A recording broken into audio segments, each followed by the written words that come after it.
नमस्कार, स्वागत है आप सभी का अभय न्यूज के 23 जुलाई शुक्रवार दोपहर के बुलेटिन में। मैं हूं आपके साथ सिमरन तिरवार। चलिए देखते हैं अब तक की कुछ खास खबरें। इस बुलेटिन के प्रायोजक हैं आर के निवास बाय आर के डेवलपर्स। शानदार घर खरीदें अब अपने बजट में। रात से शुरू हुई बारिश का दौर दिन भर जारी रहा। कभी इसकी चाल एकदम तेज रही तो कभी एकदम धीमी। दरअसल अच्छी बारिश का महीना सावन रविवार से शुरू हो रहा है, लेकिन बादलों ने उसके पहले ही शहर के आसमान पर डेरा डाल रखा है। गुरुवार रात से छाए बादल रुक रुक कर बरसते रहे। सुबह लोग जब नींद से जागे तो सड़कें पानी से धुली हुई थी।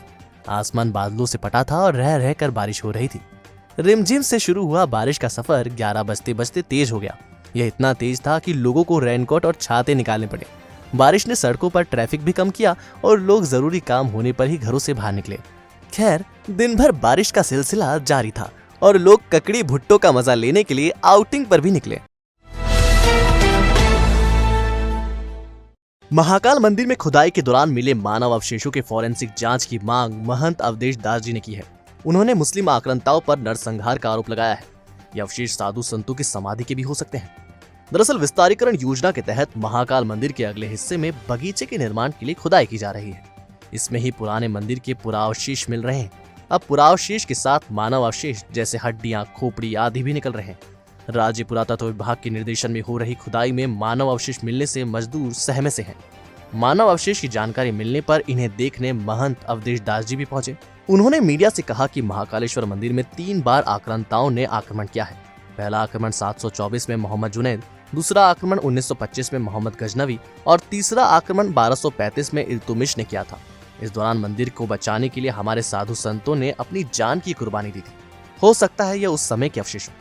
चूंकि महाकाल मंदिर की पूजा महानिर्वाणी अखाड़े के पास है, तो अखाड़े के महंत आदि की समाधि भी मंदिर में रही है। यह अवशेष उनके भी हो सकते हैं।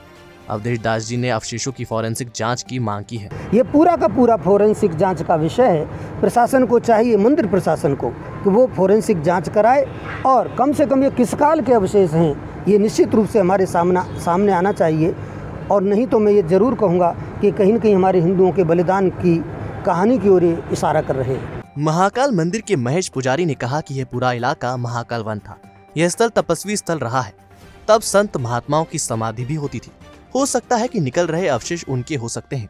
यह भी संभव है कि महाकाल मंदिर पर आक्रमण के समय लोगों की मौत हुई हो और अवशेष उनके हों। यही कारण हो सकता है। और ये जो है वन है, महाकाल का वन है, और महाकाल वन में जितने भी ऋषि मुनि महात्मा रहते थे और उसी के शव ये निकला। इस मामले में एडीएम नरेंद्र सूर्यवंशी ने कहा कि पुरातत्वीय स्थल की खुदाई में पुरातत्व अवशेष मिलते हैं। इस बारे में पुरातत्व विशेषज्ञ ही ज्यादा बेहतर बता सकते हैं। देखिए, एक खुदाई है एक प्राचीन स्थल की। प्राचीन स्थल में विभिन्न प्रकार के अवशेष मिलते हैं। अब ये परीक्षण करना पुरातत्व विभाग का काम है कि वो क्या व्यवस्था है, उसकी व्यवस्था क्या है, वो किस तरह के अवशेष है। तो मेरा मानना है कि आप अगर पुरातत्व से पूछेंगे तो ज़्यादा अच्छा रहेगा। धन्यवाद। विक्रम यूनिवर्सिटी में अब पुलिस विज्ञान कोर्स की पढ़ाई भी होगी। सबसे खास बात यह है कि कोर्स को स्नातक पाठ्यक्रम में पढ़ाया जाएगा। अमूमन देश के अन्य विश्वविद्यालयों में पाठ्यक्रम की पढ़ाई स्नातकोत्तर पाठ्यक्रम में कराई जाती है। विश्वविद्यालय ने करीब 8 महीने की मशक्कत के बाद यह पाठ्यक्रम तैयार किया है। पाठ्यक्रम आईएएस और आईपीएस अफसरों के सुझाव पर तैयार किया गया है। बीए में शुरू हो रहे इस पाठ्यक्रम में विद्यार्थियों को एफआईआर से आगे की केस स्टडी पढ़ाई जाएगी। इसके साथ ही अपराधी के मनोविज्ञान की जानकारी भी दी जाएगी। विद्यार्थियों को थाना प्रबंधन के गुर भी सिखाए जाएंगे। ये कोर्स करने के बाद विद्यार्थियों को सरकारी और निजी कंपनियों में रोजगार मिलने में भी आसानी होगी। वह पुलिस के साथ सुरक्षा एजेंसियों की जिम्मेदारी भी संभाल सकते हैं। विक्रम विश्वविद्यालय प्रशासन ये भी कोशिश कर रहा है कि बच्चे सिर्फ थ्योरी ही नहीं सीखें, वह प्रैक्टिकल भी बेहतर करें। सावन भादो मास में निकलने वाली बाबा महाकाल की सवारियों की तैयारियों के क्रम में अधिकारियों ने मंदिर के साथ शॉर्ट सवारी रूट का मुआयना किया। भगवान शिव को प्रिय सावन माह की शुरुआत 25 जुलाई से होने जा रही है। पहली सवारी 26 जुलाई को निकलेगी। कोविड संक्रमण की आशंका को देखते हुए सवारी में आम श्रद्धालुओं का प्रवेश पूरी तरह प्रतिबंधित किया गया है। सवारी मार्ग भी पिछले साल की ही तरह शॉर्ट रखा गया है। एडीएम नरेंद्र सूर्यवंशी और एएसपी सिटी अमरिंदर सिंह ने सवारियों की तैयारी देखी। महाकाल मंदिर से शुरू हुआ मुआयना बड़ा गणेश, हरसिद्धि चौराहा, सिद्धाश्रम, रामघाट तक चला। इस दौरान यह देखा गया कि कहां बैरिकेडिंग की आवश्यकता है और कहां से मंदिर जाने वाले दर्शनार्थियों को प्रवेश देना है। चूंकि सवारी में आम आदमी का प्रवेश प्रतिबंधित है, ऐसे में हरसिद्धि चौराहा, नरसिंह घाट चौराहा पर बैरिकेडिंग करने पर सहमति बनाई गई। एडीएम एएसपी के साथ अधिकारियों का पूरा काफिला था। देखिए, आने वाले सोमवार से श्रावण मास की पहली सवारी है। जैसा आपको विदित बताया गया है, शॉर्टेस्ट रूट जो है कोविड नियंत्रण को देख के उसका अडॉप्ट किया है हम लोगों ने। उसी की व्यवस्था के लिए आज एडिशनल एसपी साहब और सारे डिपार्टमेंट के अधिकारी आए हैं और वही तैयारी चल रही है। यातायात थाने के आरक्षक अशोक गौड़ की किसी ने फेसबुक पर फेक आईडी बना ली है। हैकर गौड़ के मित्रों से रुपयों की मांग भी कर रहा है। गौड़ ने लोगों से अपील की है कि हैकर उनके नाम से रिक्वेस्ट भेजकर रुपयों की मांग कर रहा है, अतः कोई भी रुपए ट्रांसफर नहीं करे, ना ही फ्रेंड रिक्वेस्ट स्वीकार करें। मैं अशोक गौड़, उज्जैन ट्रैफिक पुलिस। अभी मुझे पता चला मेरे मित्रों के माध्यम से कि मेरे नाम से किसी व्यक्ति ने एक फर्जी आईडी बनाया हुआ है, तो सेम मेरी आईडी जैसी है। उसने अपनी आईडी में 18 से 19 लोगों को ऐड किया हुआ है और उन सभी लोगों से वो पैसे की मांग कर रहा है।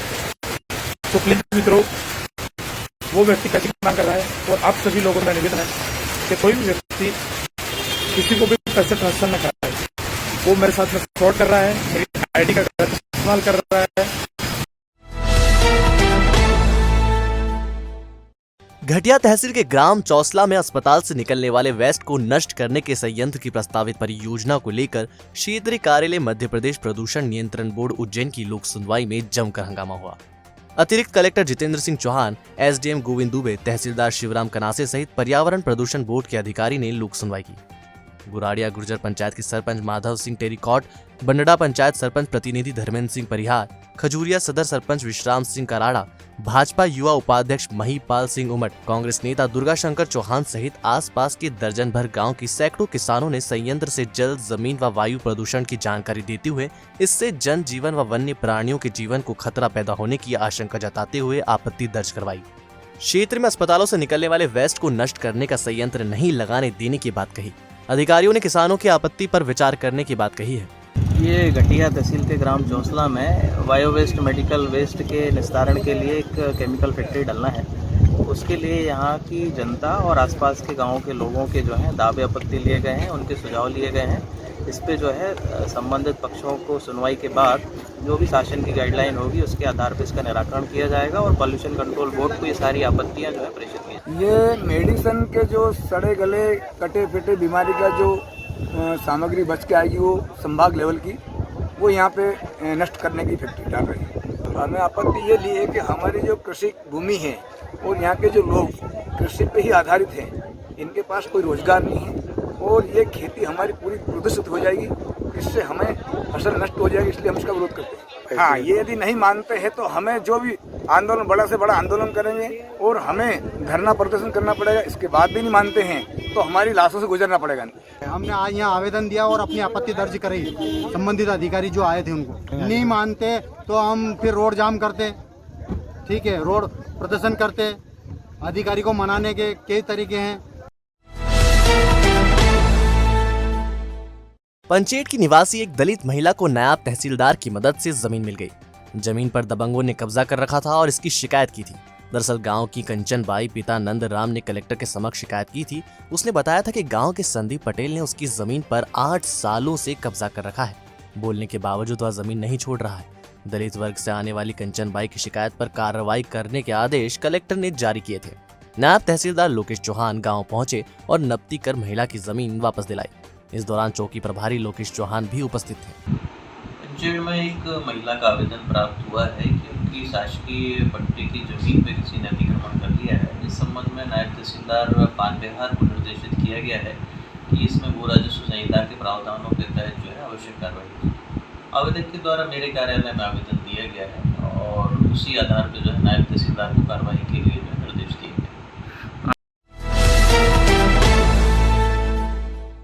नाना महाराज मंदिर परिसर में श्री श्री रविशंकर की प्रेरणा से योग प्राणायाम की क्लास का शुभारंभ किया गया।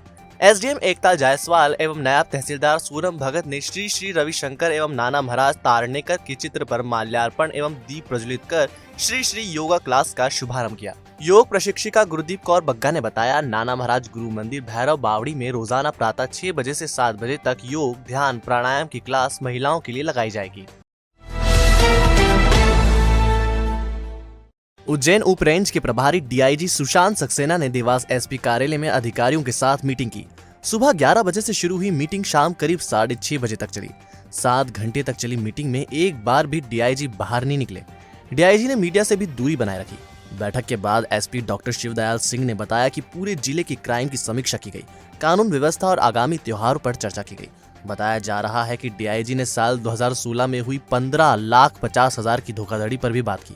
दरअसल सॉफ्टवेयर कंपनी खोलने के नाम पर एक महिला एवं पुरुष ने हेमंत माली से धोखाधड़ी की थी। पुलिस ने महिला को तो गिरफ्तार कर लिया था, लेकिन एक अन्य आरोपी अभी तक फरार है। डीआईजी साहब की आज पहली विजिट थी। सभी अधिकारियों के साथ उनके रोल्स एंड रिस्पॉन्सिबिलिटीज को लेकर चर्चा की, क्राइम के बारे में समीक्षा की और आने वाले दिनों में जो कानून व्यवस्था ड्यूटियाँ हैं, जो त्यौहार हैं, उनके बारे में समीक्षा की, व्यवस्थाओं के बारे में समीक्षा की। नहीं, कोई विशेष एक टॉपिक नहीं था। आने वाले दिनों में जो त्यौहार आने वाले हैं, आने वाले दिनों में जो कानून व्यवस्था ड्यूटी है, उसके बारे में चर्चा की। हाँ, चूँकि पूरे जिले के क्राइम के बारे में, पूरे जिले की कानून व्यवस्था के बारे में, सभी चीज़ों के बारे में विस्तृत से चर्चा सभी अधिकारियों के साथ की गई थी। कर्नाटक का राज्यपाल बनकर पहली बार पैतृक शहर पहुंचे थावरचंद गहलोत का नागदा में भाजपा कार्यकर्ताओं ने जोरदार स्वागत किया। नागदा आने के बाद गहलोत सबसे पहले डीलनपुर व अन्य मंदिरों में दर्शन के लिए पहुंचे। दर्शन उपरांत शहर में गहलोत का जुलूस निकाला गया। जुलूस का काफिला जहां से निकला वहां ट्रैफिक जाम हो गया। हालांकि सैकड़ों लोग सड़क पर खड़े रहकर इंतजार करते रहे।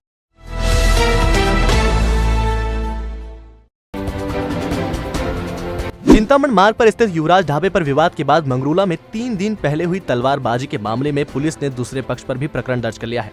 दूसरे पक्ष के लखन की शिकायत पर पुलिस ने अर्जुन सिंह और छतर सिंह पर प्रकरण दर्ज कर लिया। लखन ने बताया है कि एक्टिवा खड़ी करने के विवाद में इन्होंने युवराज सिंह और महेंद्र यादव पर जानलेवा हमला किया था। बड़नगर के अभ्यास इंटरनेशनल स्कूल परिसर में खड़ी बस से अज्ञात बदमाश 4 बैटरी और 3 टायर चुरा ले गया। अमला के ओंकार सिंह की रिपोर्ट पर पुलिस ने चोरी का प्रकरण दर्ज किया है। बड़नगर के अथर्व पेट्रोल पंप के मैनेजर ने सेठ को उधारी खाते के नाम पर 7,99,000 का चूना लगा दिया। अथर्व पेट्रोल पंप का संचालन गोविंद हुक्सा करते हैं। बड़नगर की आदिनाथ कॉलोनी में रहने वाले गोविंद ने भंवरलाल यादव को मैनेजर रखा हुआ था। भंवरलाल ने 4 जून से 7 जुलाई के बीच पेट्रोल पंप पर नगद बिक्री से आए 7,99,000 रुपए को उधार खाते में डालकर इन रुपयों का गबन कर डाला। जुलाई में जब गोविंद हुक्सा ने हिसाब मिलाया तो गड़बड़ी सामने आई। इस पर उन्होंने बड़नगर थाने में पुलिस रिपोर्ट दर्ज कराई है।